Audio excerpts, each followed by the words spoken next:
Hello' guys, কি খবৰ সকলোৰে? আশা কৰোঁ সকলো ভালে আছে।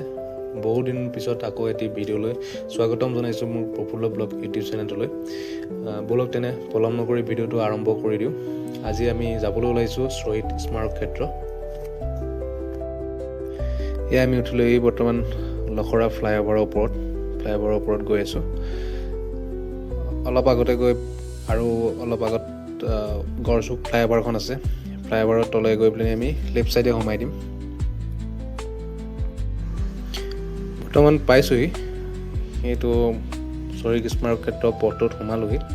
গেটৰ আগত যিডোখৰ খুব ভিৰ লাগি আছে, দেওবাৰে একচুৱেলি বহুত মানুহ আহে, খুব ভিৰ লাগি থাকে।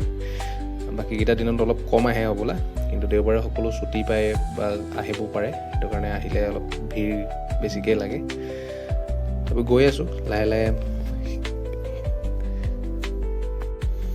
গেটৰ সন্মুখৰ ভাগত অকণমান ট্ৰেফিকটো থাকেই, তথাপিও অকণমান খোলা হ'ল, উপায় নাই, সকলো আহে, আমিও লগতে আহিছোঁ। পালোহি গেটৰ সন্মুখত, লাহে লাহে গৈ বাইক পাৰ্কিং কৰি গেটৰ মুখৰ পৰা সোমাব গৈ আছোঁ লাহে লাহে।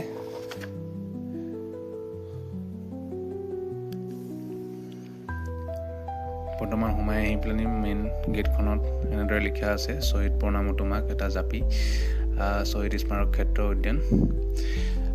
ভিতৰত মানুহ আছে, যথেষ্ট মানুহ আহিছে। আজি দেওবাৰ, যিহেতু দেওবাৰ দিনত মানুহ অলপ বেছিয়ে হয়। আমি অলপ পিছবেলা টাইমত গৈছোঁ, 3-3:30 মান বাজিছে আৰু তেনেকুৱা টাইমত আমি আহিছোঁ। ভাল হয় এইটো পৰিৱেশত ফটো ভিডিঅ' ভালকৈ উঠে কাৰণে এইটো সময় লৈ গৈছোঁ। ব'লক তেনে ভিতৰৰ ভাগলৈ যাওঁ। এইটো ভিউটো লৈছোঁ মই আপোনাৰ ভোজনালয়ৰ ওপৰৰ পৰা। বৰ ধুনীয়া দেখি, ইয়াৰ পৰা ছাইডৰ পৰা ৰাতি আৰু লাইটিঙত আৰু ধুনীয়া লাগিব। একচুৱেলি আমি লাইটিঙলৈকে ৰখি নাথাকিলোঁ, বিশেষ কামৰ বাবে সোনকালে গুচি আহিব লগা হ'ল। এইখিনিতে কৈ থওঁ, শ্বহীদ স্মাৰক ক্ষেত্ৰৰ উচ্চতা হৈছে 227 ফুট। মেইন এণ্ট্ৰেঞ্চেদি সোমাবলৈ লৈছোঁ। এইটো মেইন এণ্ট্ৰেঞ্চ হয়। আমি এনেদৰে গ'লে মুখ্য দুৱাৰ পামগৈ। ফুলখিনি ভাল লাগিলে, সেইটো কাৰণে ভিডিঅ' কৰি থৈ দিলোঁ, জনাব কেনেকুৱা লাগিলে। ব'লকচোন ভিতৰলৈ সোমাই যাওঁ। এইটো মেইন গেট, সোমাই আহিছোঁ লাহে লাহে। মানুহ আছে, যথেষ্টই মানুহ আহিছে, আজি দেওবাৰ যিহেতু। সোমাই আমি ৰাইট চাইডে চাইছিলোঁ, কিন্তু ৰাইট চাইডে দেখা নাই, লেফ্ট চাইডে গুচি যাওঁ। কিনো আছে লেফ্ট চাইডৰ পৰা আৰম্ভ কৰোঁ। ঘূৰখাই চালোঁ, জয়া অসম লিখা আছে। একচুৱেলি চিধা লিখা আছিলে, মই তলত চাই থাকোঁতে দেখিয়ে নাপালোঁ। এইখিনি হ'ল আমাৰ অসমৰ সেই মহান মানুহসকলৰ প্ৰতিমূৰ্তি। অসম আন্দোলনৰ সময়ত যিসকলক নিজৰ প্ৰাণ ত্যাগ দি অসম বচাইছিল। এইখিনিতে কৈ থওঁ আপোনালোকক, জানে চাগে সকলোৱে কাৰণটো কি কাৰণে এই শ্বহীদ স্মাৰক ক্ষেত্ৰ বনোৱা হৈছে। যিসকল মহান লোকে নিজৰ জীৱন ত্যাগ দিছিল অসম আন্দোলনৰ সময়ত, তেখেতসকলক শ্ৰদ্ধাঞ্জলি জনোৱাৰ হেতুকে এই স্মাৰক ক্ষেত্ৰখন নিৰ্মাণ কৰা হৈছে। ইয়াতে টোটেল 860জন শ্বহীদৰ প্ৰতিমূৰ্তি আছে, আৰু 855জন হৈছে অসম আন্দোলনৰ আৰু 5জন হৈছে কা আন্দোলনৰ।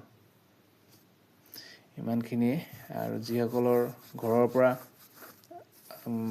কোনো আহিছে, তেখেতসকলৰ ঘৰৰ মানুহে তেখেতসকলক এখন গামোচা পিন্ধাই থৈ গৈছে। এনেদৰে ধুনীয়াকৈ সজাই থৈছে গোটেইখিনি। আপোনালোকক নাম পঢ়ি সোমাবলৈ হ'লে বহুত টাইম লাগি যাব। আহি পেলাই আপোনালোকে এবাৰ ধুনীয়াকৈ চাব, পৰিৱেশটোৰ লগত আপোনালোকে আহি ভাল পাব, বহুত ধুনীয়া লাগে আহি। নহ'লে ইয়াতে মই গোটেইখিনি নাম কৈ যাবলৈ হ'লে মোৰ 3-4 ঘণ্টাটো লাগি যাব ভিডিঅ'ত। ইমান সময় ল'ব নোৱাৰোঁ কাৰো। সেইটো কাৰণে নাম বন একো কোৱা নাই, আপোনালোকে আহিব নিজে চাব।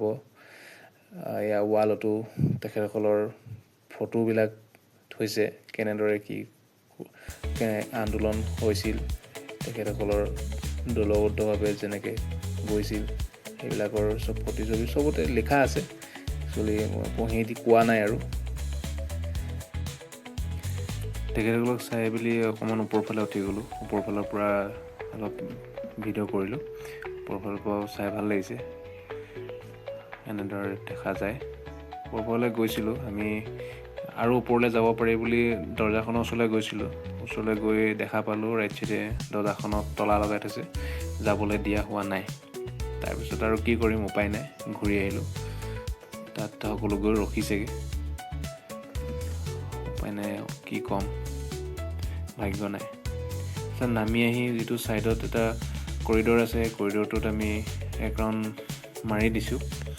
কৰিডৰটো সোমাই এইখিনি পানী আপোনাৰ ইয়াতে আৰ্টিফিচিয়েলি ৰাখিছে। কৰিডৰ এনেকৈ এক পাক ঘূৰি আহিছোঁ। ভাল লাগিছে, পৰিৱেশটো বহুত ভাল লাগিছে। খুব চাফ চিকুণ হৈ আছে, চাফ চিকুণ হৈ থকাৰ কাৰণে আৰু বেছি ভাল লাগিছে। যিহেতু ইয়াতে চেকিঙত একো খোৱা বস্তু, যিহেতু গুটকা তামোল এনেধৰণৰ বস্তু আনিব নিদিয়ে, যিখিনিয়ে দাগ দুগ লগায় সেইখিনি বস্তু আনিবলৈ দিয়া নাই। সেইটো কাৰণে বৰ্তমান চাফ চিকুণ হৈ আছে। এইটো এটা জলাশয় বনাই দিছে আৰু আমি সন্মুখৰ ভাগত আকৌ এবাৰ ভিডিঅ' কৰি দেখাই দিছোঁ। এনেদৰে দেখা যায়, শ্বহীদ প্ৰণাম তোমাক বুলি লিখা আছে। এনেদৰে ভাল লাগিল গৈ। আপোনালোকেও আহিব। ভিডিঅ'টো শেষলৈকে চোৱাৰ বাবে ধন্যবাদ। ভাল লাগিলে like, comment, share and subscribe কৰিব। কেনে পালে ভিডিঅ'বিলাক চাই জনাব কমেণ্টৰ যোগেদি। ধন্যবাদ। আকৌ পুনৰ লগ পোৱা আশাৰে।